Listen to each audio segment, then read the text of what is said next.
7. The nature of the Supreme. In the deity of the Supreme, the Father I Am has achieved relatively complete liberation from the limitations inherent in infinity of status, eternity of being, and absoluteness of nature. But God the Supreme has been freed from all existential limitations only by having become subject to experiential qualifications of universal function.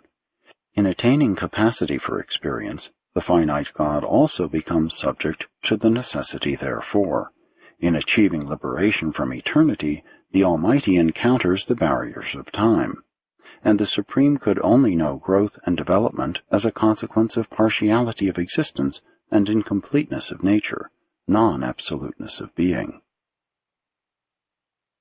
All this must be according to the Father's plan, which has predicated finite progress upon effort, creature achievement upon perseverance, and personality development upon faith. By thus ordaining the experience evolution of the Supreme, the Father has made it possible for finite creatures to exist in the universes and, by experiential progression, sometime to attain the divinity of supremacy. Including the Supreme and even the Ultimate, all reality excepting the unqualified values of the seven absolutes is relative. The fact of supremacy is predicated on paradise power, sun personality, and conjoint action, but the growth of the Supreme is involved in the deity absolute, the unqualified absolute, and the universal absolute.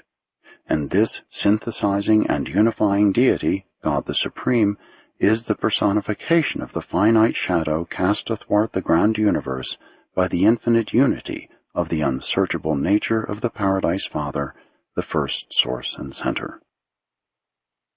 To the extent that the triodities are directly operative on the finite level, they impinge upon the Supreme, who is the deity focalization and cosmic summation of the finite qualifications of the natures of the absolute actual and the absolute potential.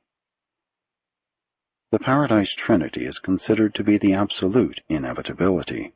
The seven master spirits are apparently Trinity inevitabilities. The power, mind, spirit, personality actualization of the Supreme must be the evolutionary inevitability. God the Supreme does not appear to have been inevitable in unqualified infinity, but he seems to be on all relativity levels. He is the indispensable focalizer, summarizer, and encompasser of evolutionary experience, effectively unifying the results of this mode of reality perception in his deity nature. And all this he appears to do for the purpose of contributing to the appearance of the inevitable eventuation, the super-experience and super-finite manifestation of God the Ultimate.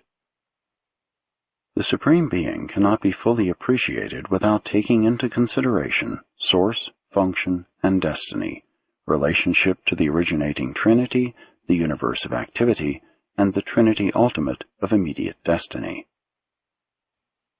By the process of summating evolutionary experience, the Supreme connects the finite with the absonite, even as the mind of the conjoint actor integrates the divine spirituality of the personal Son with the immutable energies of the Paradise pattern, and as the presence of the universal absolute unifies deity activation with the unqualified reactivity. And this unity must be a revelation of the undetected working of the original unity of the first Father cause and source pattern of all things and all beings. Sponsored by a mighty messenger temporarily sojourning on Urantia.